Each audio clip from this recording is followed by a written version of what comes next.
Hi Year 10s. As you go to write your essay on To Kill a Mockingbird, it's important to think about the best way to include quotes. And this isn't just relevant for To Kill a Mockingbird. Any essay you write, anytime you're including quotes, there's some tips about how you can do that really effectively. So I'm going to go through a few ideas I've got about how to most effectively use quotes in your essays. The first thing I've said here is that the best quotes are short. Especially if you're writing an essay under exam conditions and you need to memorize quotes, you want them to be really short and precise so that you can memorize more of them without taxing your memory too much. So the best quotes are short and they specifically support the point you're trying to make. So you need to have quotes that are easy to remember, but you know are really targeted and will really effectively address your argument or the main point you're making. They also work best when they're naturally integrated into your paragraphs or sentences. Now, let me show you an example of that. So I've got an example here that isn't so good. Scout demonstrates her growing maturity when she felt some empathy for Mayella Yule's lonely and terrible life.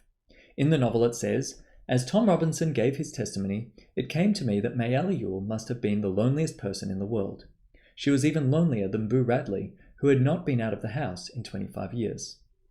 Okay, it's the sort of paragraph I'd see a lot from my students. And it's not bad, but there's a few ways we could improve it.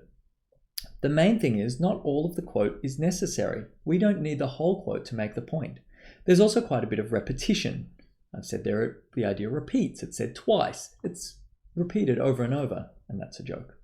Finally, it sounds a bit clunky. Rather than being worked in, sort of naturally integrated into the paragraph, it sounds a little bit forced. So I could change this point, make it way more concise, cut out the unnecessary bits, and here's my new version. Scout demonstrated her growing maturity when she felt empathy towards Mayella Yule, realizing that she must have been the loneliest person in the world. Okay, I've taken the heart of the quote. I've got the most important bit of the quote, and I've just included that. I lose nothing from my argument, nothing from my point, and I've reduced it by more than half.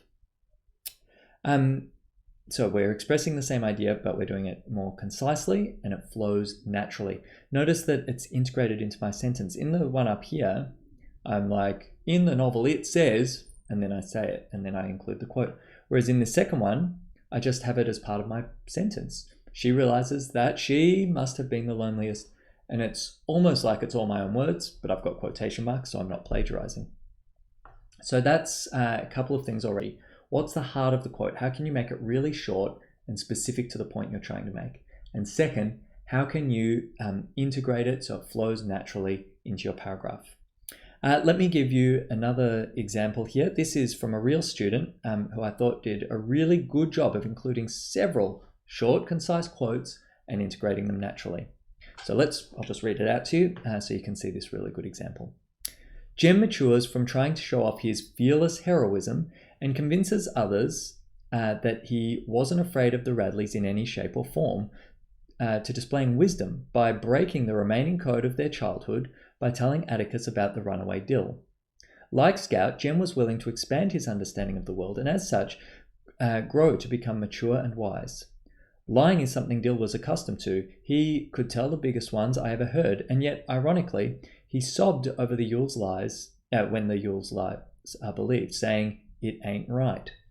Mr. Cunningham grows from being part of a mob blinded by society's racial prejudices where he'd killed Atticus to realizing the corruption and discrimination of this discrimination and raring from an outright acquittal during the trial. Sorry, I got a bit tongue-tied there.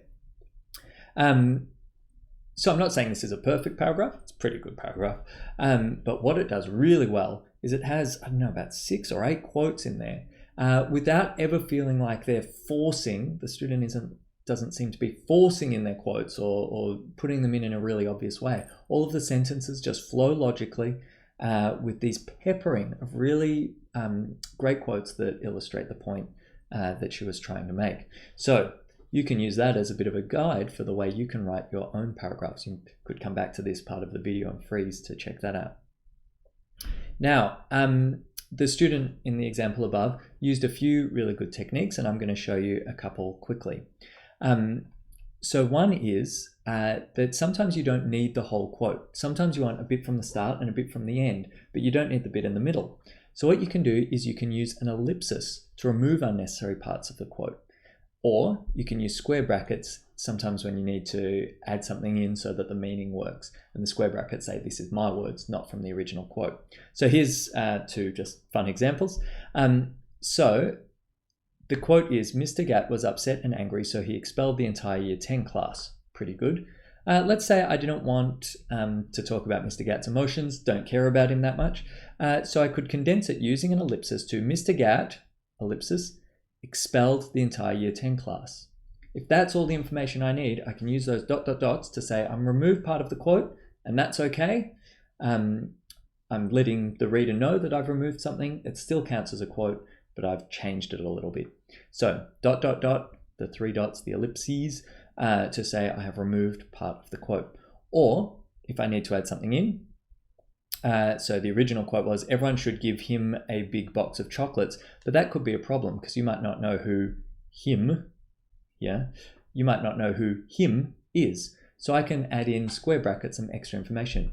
I could say, everyone should give Mr. Gatt, in square brackets, a big box of chocolates. So again, the square brackets let you know I'm changing the quote, but because you, the reader, knows that, it still counts as a quote, and it's not like I'm changing someone's words without your knowledge or something like that. So use your ellipses and use your square brackets to change up your quotes so that they can flow more naturally into your paragraphs and your sentences, and also so that you're just getting down to the heart of what you need to illustrate your point. So with all that in mind, have a go at refining this quote so it's ready to use in an essay. Think about what's the information you really need from it, and how can you use those different tricks to get this quote down to its essence using ellipses and square brackets. Here's the quote. It's got multiple people talking, which makes it an extra challenge. First of all, he said, and I'll let you know it's Atticus talking. First of all, Atticus said, if you can learn a simple trick, Scout, you'll get along better with all kinds of folks. You never really understand a person until you consider things from his point of view. Scout asks, Sir? Atticus continues, until you climb into his skin and walk around in it. From page 33 of the novel, if you want to review that. So have a go for yourself. How can you condense that quote, get it down to its essence, use your ellipses and your square brackets to try and do that? And I can't wait to see how you go with that task.